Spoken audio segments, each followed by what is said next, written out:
tolong yang punya harta yang cukup berkurbanlah. Jangan sampai nggak berkurban. Walaupun ulama mengatakan kurban itu sunnat muakkadah, sunnat yang dikukuhkan. Tapi para jemaah sekalian, ada satu hadis yang kalau saya artikan secara harfiah kayaknya ngeri ini. Apa katanya? Sayyidina Rasulullah bersabda, "Man kana lahu sa'atun," barang siapa mempunyai kemampuan, rezeki yang lebih, walam yudhahi, kemudian dia tidak mau berkurban, fala yaqrabanna musallana, udah jangan pergi ke masjid, jangan dekat-dekat kepada musolahku, katanya Sayyidina Rasulullah. Ini kan ngeri, kita tidak dianggap umatnya Sayyidina Rasulullah kalau nggak mau berkurban. Ini kalau mampu, kalau nggak mampu nggak. Tetap kita hukumi bahwasanya kurban itu hukumnya sunnah muakkadah.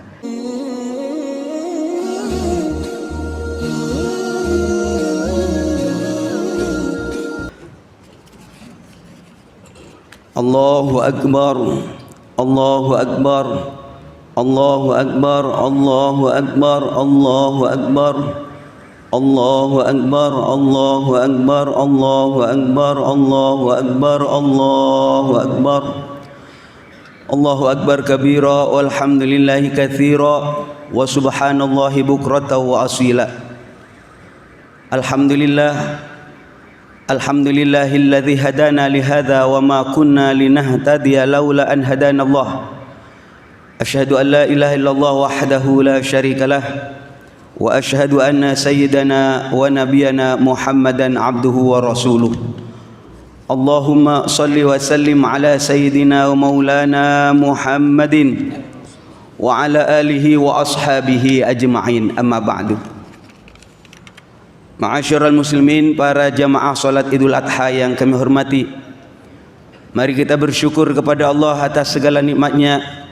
Salawat dan salam semoga selalu terlimpahkan kehadiran junjungan kita Nabi besar Muhammad sallallahu alaihi wasallam yang selalu kita rindukan syafaatnya, pertolongannya, wabil khusus di saat besok di hadapan Allah tidak ada yang mampu memberi pertolongan, tidak ada yang bisa memberi syafaat kecuali orang yang diberi izin oleh Allah.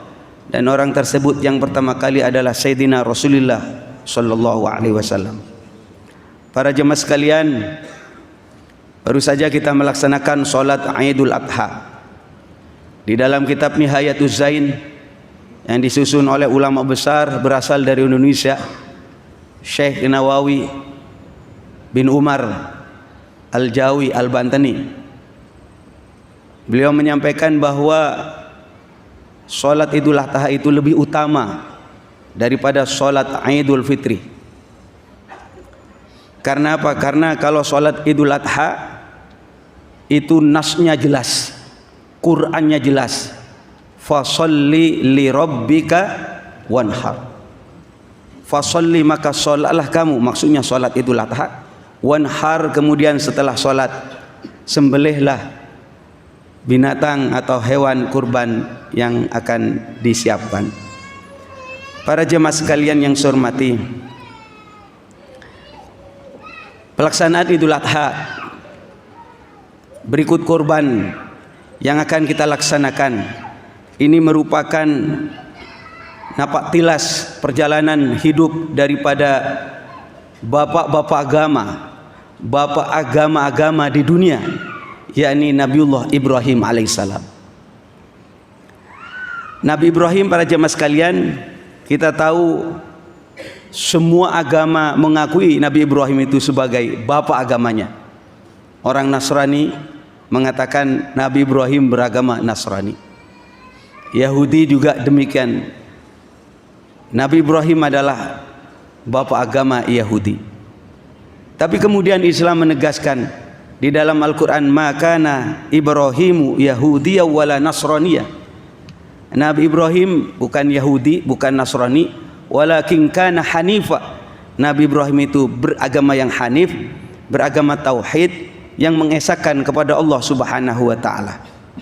Karena itu para jemaah sekalian, mari kita teladani perjalanan hidup Nabi Ibrahim alaihissalam yang kemudian diteruskan sebagian oleh Sayyidina Rasulullah Muhammad sallallahu alaihi wasallam. Para jemaah sekalian yang saya hormati, Nabi Ibrahim mempunyai gelar Khalilullah. Khalilullah itu artinya kekasih Allah. Beliau disematkan langsung oleh Allah menjadi imam, pemimpin bagi manusia. Inni ja'iluka linnasi imama. Aku jadikan engkau Nabi Ibrahim sebagai imam. Ini hebat ini. Bukan hanya pemimpin negara, tapi seluruh manusia mengakui kehebatan daripada Nabiullah Ibrahim alaihissalam. Kalau kita telisik, ternyata untuk mendapatkan posisi ini tidak mudah. Nabi Ibrahim mendapatkan ujian demi ujian. Kita kenal pernah satu ketika Nabi Ibrahim bertemu dengan Raja Namrud, di mana Raja Namrud itu mengaku sebagai Tuhan. Akhirnya para jemaah sekalian berhadapanlah dengan Namrud, sampai-sampai Nabi Ibrahim itu dibakar hidup-hidup. Tapi Nabi Ibrahim selamat. Ya naru kuni bardan wa salaman ala Ibrahim. Hei api, kuni bardan, asalnya panas, jadilah kau dingin. Dan bukan hanya dingin, wa salaman, dan menyelamatkan ala Ibrahim, kepada Nabi Ibrahim alaihissalam. Dan yang fenomenal para jemaah sekalian, hari ini yang kita peringati, Nabi Ibrahim itu lama tidak punya anak. Dan Nabi Ibrahim itu dikenal sangat dermawan. Kalau tadi panitia menyebutkan kurbannya ada 19 sapi, bagi saya banyak juga itu. Tapi ternyata kalau kita baca sejarah, Nabi Ibrahim itu kurban kambingnya 1000, sapinya 300, ontanya 100. Itu tiap tahun itu. Bukan hanya manusia, tetangganya saja mengatakan hebat, luar biasa Nabi Ibrahim. Sampai malaikat mengatakan luar biasa itu Nabi Ibrahim, dermawannya. Nabi Ibrahim itu saking dermawannya, tidak mau makan kecuali mengajak tetangga-tetangganya. Dermawan. Maka saudara-saudara sekalian, Nabi Ibrahim setelah dipuji semacam itu sempat mengatakan, ini tidak seberapa. Andaikan saya dikasih oleh Allah seorang anak, seorang putra, dan Allah meminta agar dijadikan kurban, saya kurbankan. Ini saudara-saudara sekalian oleh Allah dianggap nazar. Sehingga satu saat Nabi Ibrahim benar-benar ditakdirkan mempunyai putra, namanya Nabi Ismail alaihissalam. Falamma balagha ma'ahu sa'ya. Ketika Nabi Ibrahim dengan Nabi Ismail sudah bisa berjalan, lucu-lucunya lah, senang-senangnya bapak mempunyai anak. Kemudian Nabi Ibrahim mendapatkan mimpi yang pertama, ufi binadrik, kamu punya nadar, laksanakan. Ragu Nabi Ibrahim, benar nggak ini dari Allah? Jangan-jangan bisikan setan. Ragu, akhirnya kita kenal dengan Yaumut Tarwiyah, tanggal 8 kita puasa. Malamnya lagi mimpi lagi, ufi binadrik, laksanakan nadarmu. Baru Nabi Ibrahim itu sadar ini benar-benar dari Allah. Kemudian kita kenal dengan Arafah. Arafah itu bahasa Arab artinya tahu, mengerti, ini benar-benar dari Allah. Nabi Ibrahim punya prinsip, kalau benar dari Allah, maka jawabannya hanya satu, sami'na wa ata'na, saya dengar dan akan saya laksanakan. Akhirnya Nabi Ibrahim pagi-pagi menyampaikan kepada putranya, ya bunayya inni ara fil manam anni adzbahuka fanzur madza tara. Wahai anakku, semalam saya mimpi bahwasanya Allah memerintahkan untuk menyembelih kamu. Fanzur madza tara, mohon pendapatmu bagaimana, mau apa tidak? Apa jawaban Nabi Ismail alaihissalam? Qala ya abati fa'al ma tu'mar.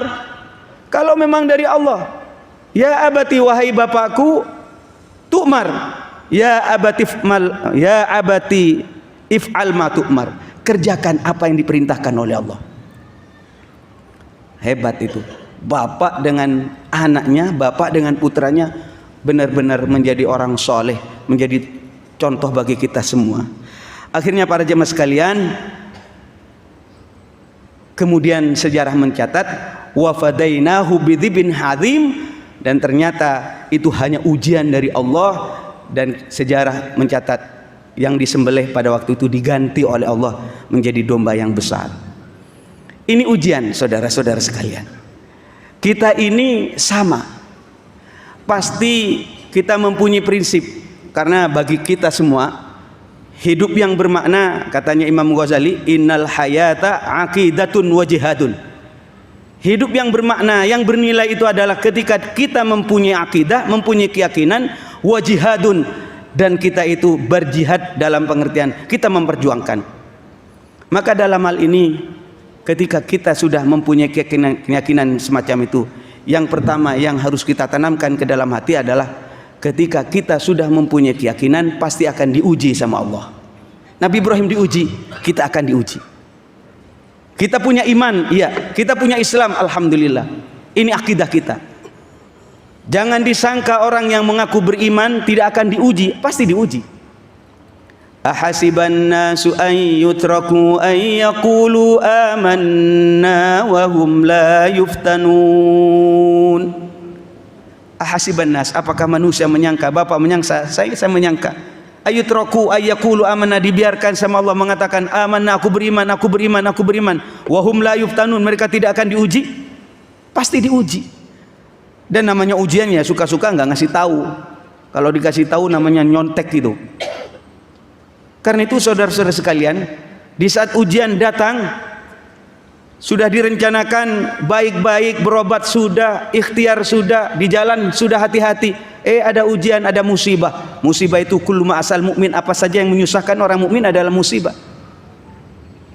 Di luar jangkauan kita, di luar rencana kita, baru kita katakan kita harus bersabar. Orang sabar itu mengatakan inna lillahi wa inna ilaihi rajiun. Kita milik ini Allah dan kita akan kembali kepada Allah. Ini yang pertama.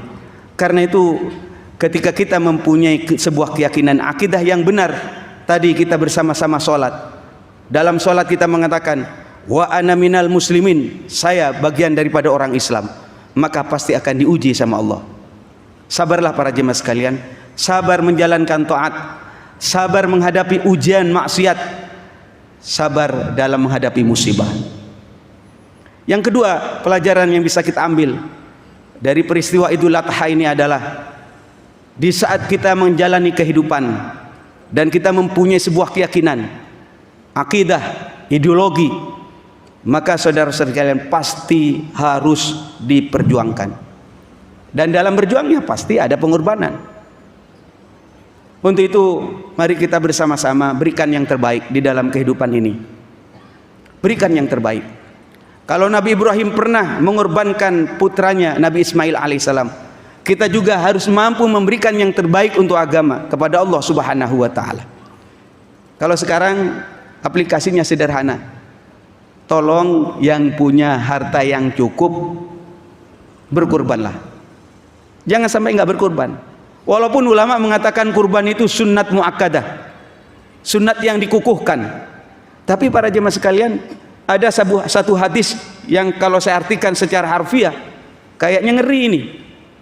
Apa katanya? Sayyidina Rasulullah bersabda, "Man kana lahu sa'atun", barang siapa mempunyai kemampuan, rezeki yang lebih, walam yudhahi, kemudian dia tidak mau berkurban, fala yaqrabanna musallana, udah jangan pergi ke masjid, jangan dekat-dekat kepada musolahku, katanya Sayyidina Rasulullah. Ini kan ngeri, kita tidak dianggap umatnya Sayyidina Rasulullah kalau nggak mau berkorban. Ini kalau mampu, kalau nggak mampu nggak. Tetap kita hukumi bahwasanya kurban itu hukumnya sunnah muakkadah. Saudara-saudara sekalian yang saya hormati, dalam hati kita ayo tanamkan bahwa man amila sholihan fali nafsi. Kalau saya berbuat soleh, berbuat baik, bukan untuk Allah, enggak. Allah nggak butuh kepada kita. Allah nggak butuh kepada ibadah kita, enggak. Nggak butuh kepada kurban kita, enggak. Man amila sholihan fali nafsi. Kalau kita berbuat soleh, maka untuk kita. Lah ini ada hikmah para jemaah sekalian. Mengapa kita itu dianjurkan untuk berkurban? Karena besok di akhirat kurban ini akan jadi kendaraan kita menuju surganya Allah Subhanahu wa taala. Amin. Kita ini mulai dari di dunia, Allah itu sayang. Pada waktu kita ada di dalam kandungan ibu, digendong sama ibu kita. lahir, diciptakan oleh Allah. Dulu mungkin namanya onta, kuda, hewan-hewan yang bisa ditunggangi itu. Sekarang ada mobil, ada pesawat. Sayang Allah itu kepada kita. Besok di akhirat jangan jalan kaki, ada kendaraanmu apa? Ya kurbanmu itu. Minimlah para jemaah sekalian, ada niatan ya, niatan untuk kurban. Hari ini nggak punya Pak Kiai, niatin sekarang nabung. Jangan sampai kita kalah. Mohon maaf, ada seorang pemulung tiba-tiba datang satu masjid di Jakarta Selatan itu, bawa 2 ekor kambing. Dikenal sama kampung itu, dia pemulung saja kerjaannya. Nah ini kita yang disebut orang hebat, orang kaya, tetapi tidak mau berkurban. Niatin, mungkin sekarang tidak, tapi pastikan minimlah seumur hidup itu ada kurban satu buat kendaraan kita besok menuju surganya Allah Subhanahu wa taala. Sebagai catatan kita, sekali lagi, ketika kita sedang memberi, sejatinya kita sedang mengambil lebih banyak. Bapak bersedekah berapa? 10 juta. Sejatinya Bapak dengan saya sedang mengambil lebih banyak. Karena apa? Rasulullah menegaskan, mana kosoh malun min sadaqatin, hartamu tidak akan berkurang oleh sebab bersedekah. Mudah-mudahan khutbah yang singkat ini ada guna dan manfaatnya. Barakallahu li wa lakum fil Qur'anil azim wa nafa'ana wa iyyakum bima fi minal ayati wa dzikril hakim wa taqabbala minni wa minkum tilawatahu innahu was samiul alim.